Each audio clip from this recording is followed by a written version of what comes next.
নবমীতে সন্ধে হওয়ার একটু আগে আগেই আমরা দুজনে বেরিয়ে পড়েছিলাম আশেপাশের কিছু ঠাকুর দেখবার জন্য।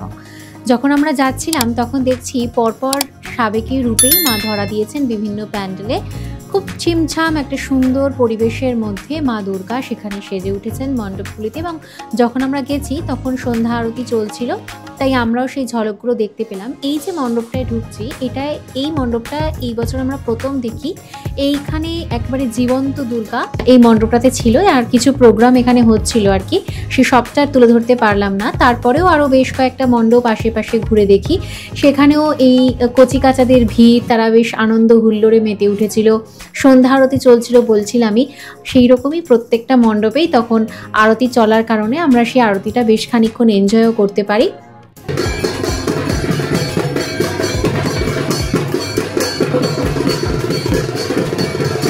শুভ নবমী, সকলকে অনেক অনেক শুভেচ্ছা, অভিনন্দন। সবাই নিশ্চয়ই পুজো খুব ভালো করে কাটাচ্ছ, আমরাও বেশ মজা করছি, আনন্দ করছি। প্রতিমা দর্শন তো চলছেই। লিভ উইথ আস এর নতুন একটা ব্লগে আমি প্রিয়াঙ্কা তোমাদের সকলকে স্বাগত জানাচ্ছি। আজকে নবমীর সন্ধ্যা, সকাল থেকে তো বেশ কিছু প্রতিমা দর্শন, প্যান্ডেল হপিং এসব করেছি, তবে সন্ধে হয়েছে। আজকে একটু বন্ধু বান্ধবদের টাইম, তাই আমরা সকলে মিলে প্ল্যান করেছি যে একটু খাওয়া দাওয়া করতে যাব সকলে মিলে। তাই আজকে আমি একটু শাড়ি পরেছি, আর একটু অন্যরকম লুকে, কারণ সাধারণত শাড়ি তো সেভাবে পরা হয় না অনুষ্ঠান ছাড়া। তাই আজকে ভাবলাম একটা শাড়ি পরা যাক, নবমীর রাত বলে কথা। তাই শাড়ি টাড়ি পরে একদম সেজে গুজে, যদিও বেশ গরম লাগছে, ঘেমে নিয়ে একেবারে স্নান করে গেছি, এতক্ষণে বেরোবো। তাড়াতাড়ি করে বেরিয়ে আমরা আমাদের জায়গায় পৌঁছে আবার তোমাদের সাথে সবটা শেয়ার করবো। বাইরে বেরিয়ে যখন আমরা মেন রাস্তায় আসি তখন দেখি এই প্যান্ডেলটা তো আমাদের দেখাই হয়নি। শুনেছি প্যান্ডেলটা বেশ ভালো হয়েছে আর ঠাকুরও খুব সুন্দর হয়েছে, তাই ভিতরে ঢুকে পড়ি। চারিপাশটা দেখি বেশ সুন্দর করে সাজানো, খুব সিম্পলভাবে, সিম্পল জিনিস দিয়ে, ঝুড়ি, কাপড়, লাইট, এবং দেওয়ালে যেগুলো চারিপাশে রয়েছে সেগুলো সব বাচ্চাদের ড্রয়িং। আর মায়ের মুখটা দেখো, কি স্নিগ্ধ একটা পরিবেশ যেন চারিদিকে বিরাজ করছে। আমরা বেরিয়ে পড়েছি, এখন গাড়িতে রয়েছি। এই যে অভিক রয়েছে, আমার এক বান্ধবী রয়েছে মৌমিতা, আমরা তিনজন এখন বসে আছি। অবশেষে আমরা পৌঁছে যাই আমাদের গন্তব্যস্থলে, আর আমরা চলে যাই বেঙ্গল ধাবাতে সবাই মিলে। সেখানে গিয়ে বেশ খানিকক্ষণ আমরা বাইরে বসে থাকতে হয় আমাদের নাম এন্ট্রি করার পর। সেখানে একটু ফটো তুলে, সেলফি জোন ছিল সেখানটায়, ফটো তুলে সবাই মিলে তারপরে আমরা ভিতরে ঢুকে যাই, আমাদের সিট দেওয়া হয়।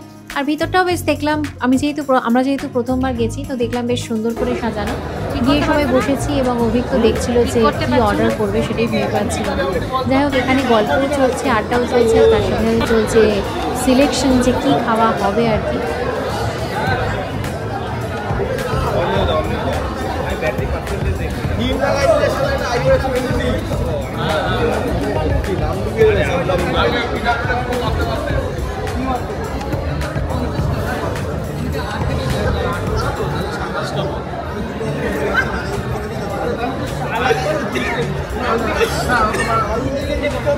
কিন্তু 26 আপডেট করেছে, বলতে অনেকগুলো সিট লাগিয়েছে। এত কি করবো?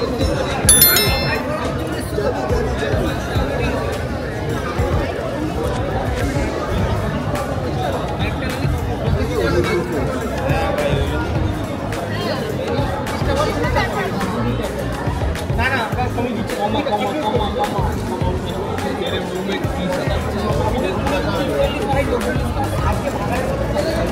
আমরা সেদিন ভেবেছিলাম হয়তো অর্ডার দেওয়ার পর বেশ অনেকক্ষণ আমাদের ফাঁকা টেবিলেই বসে থাকতে হবে, কিন্তু সৌভাগ্যবশত খুব তাড়াতাড়ি আমাদের খাবারগুলো সার্ভ করে দেওয়া হয়।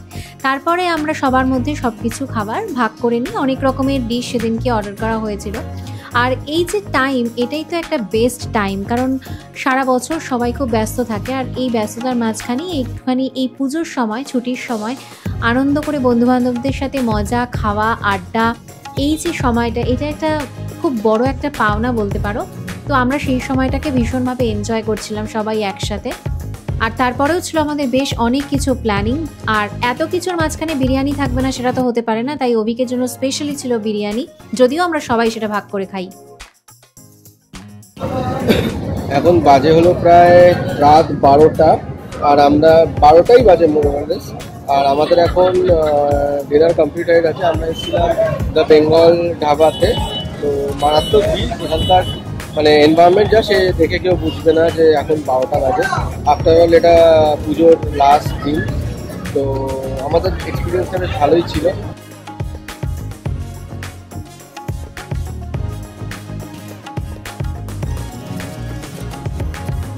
আমরা ডিনার সেরে আবার বেরিয়ে পড়েছি, আবার কোথাও একটা যাওয়া হবে। রাস্তায় বেশ ভালো মতো ভিড়। আমরা এখন সোদপুরের দিকে এসেছি, হয়তো কিছু ঠাকুর দেখে তারপর আমরা ব্যাক করবো। রাতটা বেশ একেবারে জমকালো হয়ে উঠেছে, একদম আলো ঝলমলে রাত, কারণ এটাই শেষ রাত, তারপরে তো দশমী। শুধু বিষাদের সুর চারিদিকে, কিন্তু যতটুকু আমরা আনন্দ চেটেপুটে নিতে পারি সেই জন্যই আমরা এখনো পর্যন্ত বাড়িতে ঢুকিনি। এখন ডিবাপি বিরিয়ানি কি পরিমাণ ভিড়, হ্যাঁ মারাত্মক ভিড়। এখনো লোকে খাওয়া দাওয়া ঘাটে পুরো ভরপুর লাইন। হ্যাঁ ফোন করে দাও।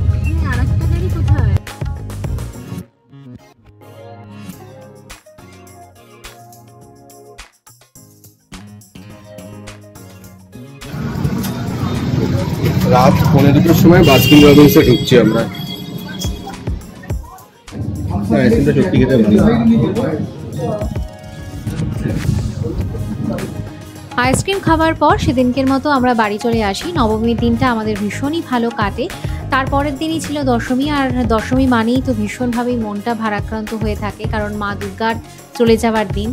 যাই হোক, সেটা তো আমাদের মেনে নিতেই হবে, আবার একটা বছরের প্রতীক্ষায় থাকতে হবে, এর মধ্যেই আনন্দ খুঁজে নিতে হবে। আর আমি চলে গেছিলাম আমাদের পাড়ার একটি ক্লাবে, সেখানেই মাকে বরণ করে নিচ্ছিলাম।